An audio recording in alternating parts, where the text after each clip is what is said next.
Hey y'all, we are back. We are somewhere we haven't been in a minute. Where are we? Wine review time. I don't know why I sing everything. Probably because just that's what I do. All right, so check this out. We have not done a wine review in forever. I did a few during Christmas, but they were the wine advent. Now we actually have bottles. All right, so this video is going to be not scripted, not edited, just pure fun, getting back to some of the things that we used to do before we let life take over. And then maybe if the weather is nice tomorrow, we'll do a cigar review. So for those of you who are new, ow, I just scratched my face. For those of you who are new, welcome, welcome, welcome to Sampling Wines with me, T. So it used to be called Wine That Ash. I know, play on words. But I used to review wines and cigars. I used to do pairing of cigars with wines, pairing with cigars and cocktails. That was the name. But I changed the channel name because I'm more than just wine and cigars. So I went with more of a lifestyle approach because I wanted to share other facets of my life. I got away from doing the wine reviews because I was like, not everybody likes wine. But then I started leaving out my winos. I know you're not really a wino. It's just, anyway, listen. And look, I need to get some of those ear tabs because that's annoying. And these glasses are heavier than what I would normally focus. Okay, so this is Pontificus. I got it at Trader Joe's. This wine is 14% alcohol by volume. For those of you who are new, this is how you do a wine review and a wine tasting. You tell the ABV, which is alcohol by volume. You tell the percentages of what the variety of the grapes that are in it, if it's a blend. You also should be smelling the wine. You should be telling people what you see when you pour the wine in a glass. I am a level 1 wine spirit certified person. My ultimate goal is to become certified so that if I wanted to be, I could be a sommelier, a somm. And on top of that, y'all, I still have the goal and the desire to own my own wine. And those are things that I need to know. All right, so let's get into this wine. I can tell you off the bat, if you're not a dry red wine drinker, you're probably not going to do this one because it has heavy red fruits in it. Black fruits, actually. And it's probably going to be spicy because it is Grenache, Syrah, and Mourvedre. I can tell you this Syrah is bold. It's a very bold wine. So now let's open it and get into this wine.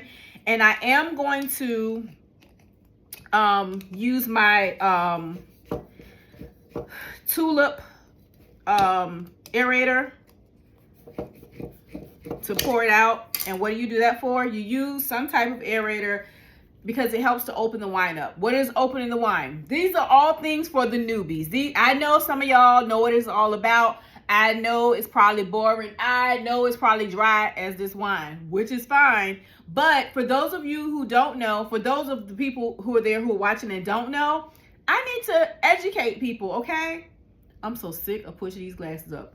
But when you use an aerator such as this, or if you were to pour it in a wine, y'all, I'd have lost my train of thought. If you were to pour it in a, I'm just going to say jar, and that's not the right term. And I'm not going to edit it, so I'm not going to be able to add it up here on the screen to tell you exactly what it's called. Listen, let me just take a little moment. Menopause brain is the absolute worst. You get brain fog, you get forgetfulness.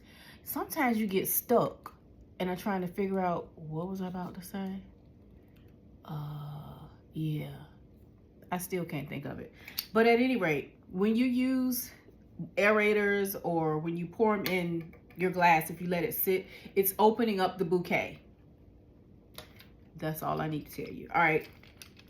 This is a cork. This is, what do y'all call this? Oh, she doing jumping jacks. This is how you remove your corks. You can use this type of corkscrew. You can use electric ones. You can use battery operated ones. any type of corkscrew, you got to get the cork out. This one I like because it leaves the cork nice and clean, and you don't have cork floating in your bottle. Proper way to hold a bottle, typically they're going to have I call them the thumb hole. Then you hold it kind of hard if you have really long nails. Tilt the glass and you pour. That's a standard pour. All right. Already, I'm smelling spice. This is reminding me so much of Christmas. I'm getting like baking spices like nutmeg, pepper, blackberries, dark chocolate. And I'm also getting like woodsiness, woody. This one is heavy. You can see how dark it is, but look at that garnet color right there and right around there. All right, now we're going to swirl the wine. I always like to do a sniff, smelling it before swirling it, because once you swirl it, it starts to open that baby up even more. All right. Now I'm getting blackberry jam. It's weird because most wines that are not sweet aren't jammy in aroma. This one, it's kind of jammy, but that's probably from the Grenache also. All right. I'm still getting those baking spices like nutmeg, cloves. Really good. I think it, okay, what would I eat with this? I would eat this would be good with like a beef salad. And that's just like, you know, with my arugula, my bitter greens. I would love bitter greens and nice medium rare strips of beef with this. I'd also go with like something spicy. I think it would go well with like some Mediterranean foods. Ooh, I could have this with like couscous, like some Mediterranean like using the Mediterranean seasonings and making a couscous, and then having some medium rare beef on the side, or even lamb. I think that would go. And now for the people who are vegetarians, you could go with, I would definitely go with like probably pinto beans. I would definitely do a nice pinto bean, and again, those dark leafy greens would be good with it, but season them with some spiciness and some Mediterranean seasonings. I think that would be perfect. All right, now before we get into it, let's check the bottle out. All right, so we're gonna have 40% Grenache, 40% Syrah, and 20% Mourvedre. It says produced in, girl, I can't pronounce that. Languedoc-Roussillon. I don't even know why I needed to have that accent, but it just sounded like I should talk like that. Between sea and mountain from the 3 local grape varieties, which is Grenache, Syrah, and Mourvedre. Those are the grape varieties that I just told you guys. It's deep in purple color with aromas of spice, black fruits and herbs, and a palette of supple, rich, spicy fruit. It is a beautiful representation of the best of the south of France. Enjoy at 64 degrees Fahrenheit with meats in sauce, Mediterranean dishes, marinated game and cheeses. Girl, tell me I don't know what I'm talking about. Tell me that. Go ahead and I thought you said something. Okay. All right, so let's get into this wine and see if we taste, what did they say? Rich, spicy fruits. So rich, spicy fruits, what am I thinking? I'm thinking, what are they saying? Rich, spicy fruits. Rich, spicy fruits. Rich, spicy fruits. I'm thinking that they're talking definitely about blackberries that have been, the spiciness. You're going to have those cloves, cinnamon, cardamom, nutmeg baked in the oven, so that they bring out more of the spice and more of the earthiness of those. And then you're going to then take your blackberries, your black plums.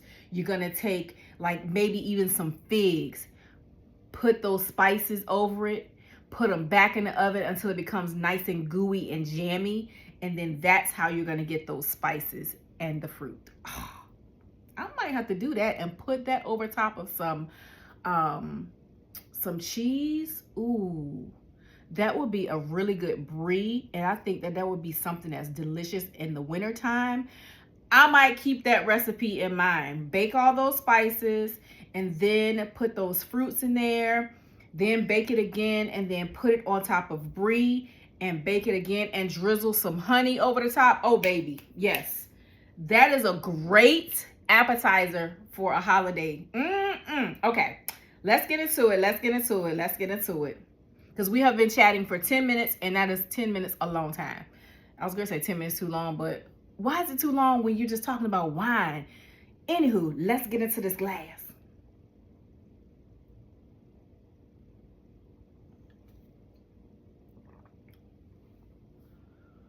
Oh my gosh.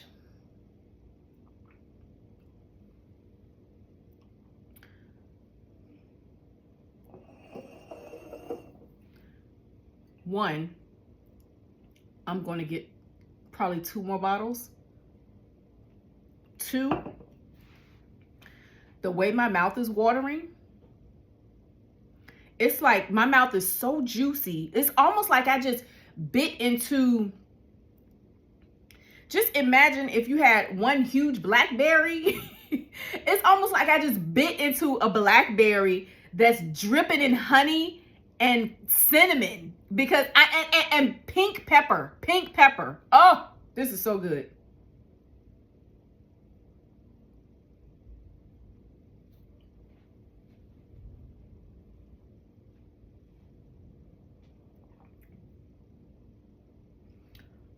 It has a smokiness to it. And it's just so juicy. Yo, what took me so long to pop this one open? It's 2022. Wow. This is so good. 14%. 2 glasses of this, you'll be good to go. Cheers to Pontificus. Girl, what? And I love the crest. I don't know if I can. Let me get my face out the camera. I love the crest that they have on here. It's really giving me like Roman Empire. And then the back so that you guys can see. I'm trying not to have my face in it because I want y'all to actually see the bottle. Is it still trying to focus on me? Focus on me. Okay, it did it, I think. But this is good. And again, I got this from Trader Joe's. Not expensive, but so good. Hand holding. This is a red. It is not a sweet red. It is a dry red. So it is okay to hold the bowl of the glass. When you're drinking your whites and when you're drinking your wines that you want them to stay chilled, hold it by the stem or hold it by the base.